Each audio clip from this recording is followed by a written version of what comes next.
Je suis obligé de venir chez Rabbeinu. Comme dit Rabbi Nathan, qu'est-ce que c'est le Tzion de Rabbeinu? Je ne sais pas. Mais une chose que je sais, c'est que je dois y aller tout le temps, c'est tout. Ça, je sais. Je dois aller tout le temps, tout le temps, tout le temps, tout le temps. Il faut que je revienne tout le temps. Parce que tu sens qu'il te manque quelque chose. Même ça, ok, tu fonctionnes. Tu fonctionnes, mais il n'y a pas de menoucha intérieur. Tu vois, tu te poses. Ruth, c'est vrai que c'est très dur, son engagement, mais elle se pose. Ça y est, elle a terminé. Ça y est, je suis arrivé. Après, c'est que de la technique. Mais j'ai terminé. Quand tu arrives chez Rabbeinu, tu as terminé, ça y est. Après, c'est techniquement, comment je vais faire ça, mais tu as une maison, c'est-à-dire, ça y est, tu n'es plus un SDF. Tu n'es pas à chaque nuit où tu vas dormir. Tu vas dormir là-bas, celui-là il te raconte des salades, l'autre te raconte ça, l'autre, tu ne sais plus quoi faire. Les gens, ils sont perdus. Ils vont dans des trucs, après ça se tourne complètement. Les gens, ils ont fait confiance, ils ont cru que c'était ça. Ah, wow, ça se tourne, ça part dans autre chose complètement. Ils sont perdus, les gens. C'est une génération de grands paumés. C'est très, très difficile. Mais voilà, tu n'arrives pas, tu arrives pas chez Rabbeinu tant que tu as pas pris les 10 flèches et que tu continues et que tu vas vers l'eau et tu as une attitude de ben, tant pis, c'est-à-dire tant pis, c'est tout. Comme ils disent, ou ça passe ou ça casse, c'est tout. Ou je passe ou tant pis, qu'est-ce que je vais faire? Mais de toute façon, cette vie comme ça, je ne la veux plus. Je ne veux plus. Tu vois, ça tourne. Par exemple, tu es à Paris, ok, tu es dans le 19e, des trucs, tu vas à la boulangerie, ils ouvrent à 7 heures le matin. Bonjour monsieur, alors ce que je vous donne, bon, un petit de croissant, un truc, une petite baguette, vous voulez des trucs? Non, et il y a un moment où ça, dans ta tête, ça tourne. Tu vois?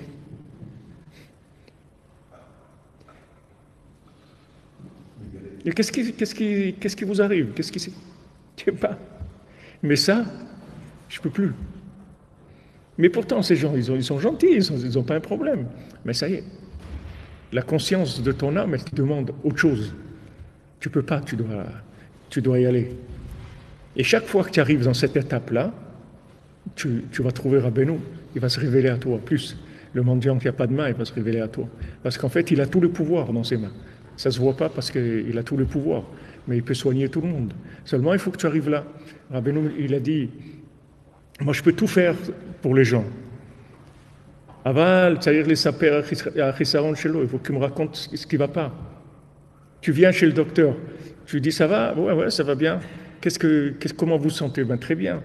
Et vous avez mal quelque part? Non, tout va bien. Alors qu'est-ce que vous faites ici? Ici, je suis médecin, moi. Pas... Tu es arrivé, qu'est-ce que tu veux chez lui? Tant que tu ne sens pas qu'il te manque quelque chose, il n'y a rien. Il ne se passe rien. Tu tournes en rond. Et Baruch Hashem, que dans la vie, il y a des malaises et des changements et des bouleversements et des trucs. Heureusement qu'il y a ça. Heureusement que ça peut changer. Tu te rends compte, c'est quelqu'un, il est...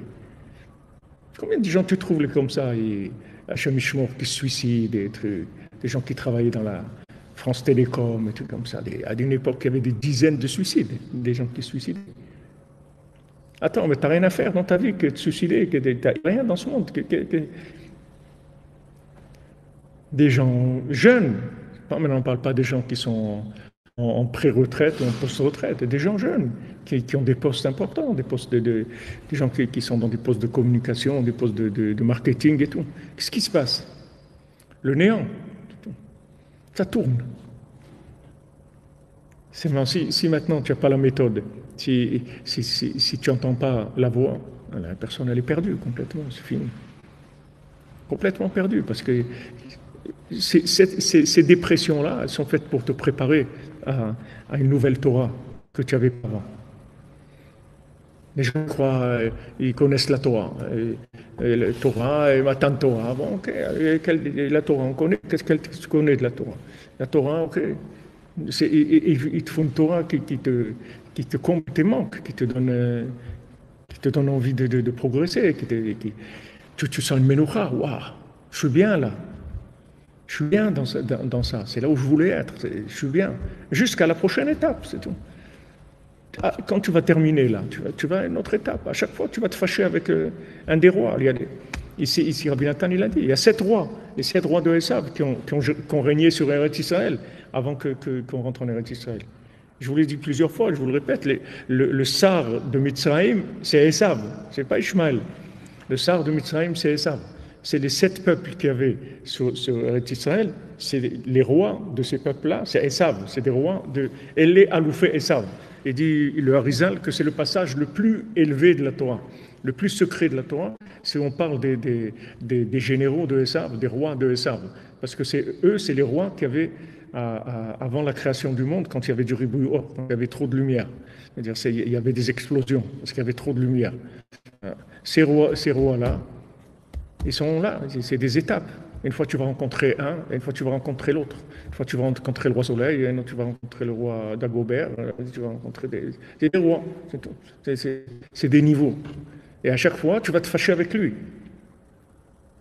Tu vas te fâcher avec lui. Quand Rabbi Nathan il demande à Rabbeinu si c'est bien d'être un rab, Rabbeinu dit c'est bien. Rabbi Nathan dit mais j'ai peur de me tromper dans la halakha. Il dit mais si toi tu as peur, alors qu'est-ce que tu peux mettre quelqu'un qui n'a pas peur de se tromper? Vas-y, c'est tout.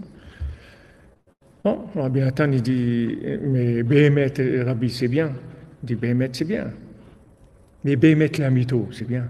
Béhémet la mytho, c'est pas bien du tout. No way, c'est pas bien, il faut pas faire ça. Alors c'est quoi? Ça va, c'est bien ou c'est pas bien du tout? Ça dépend de ce que tu cherches. Ce que tu cherches, tu vas trouver ce que tu cherches, c'est tout. Tu veux émettre les amitos? Oh, on va passer dans l'arrière-boutique. Ça, c'est des choses, on les met pas en vitrine. Comme Rabbeinu dit, on rimlo amten. C'est-à-dire quelqu'un vient pour acheter du muscle, du parfum. On lui dit amten.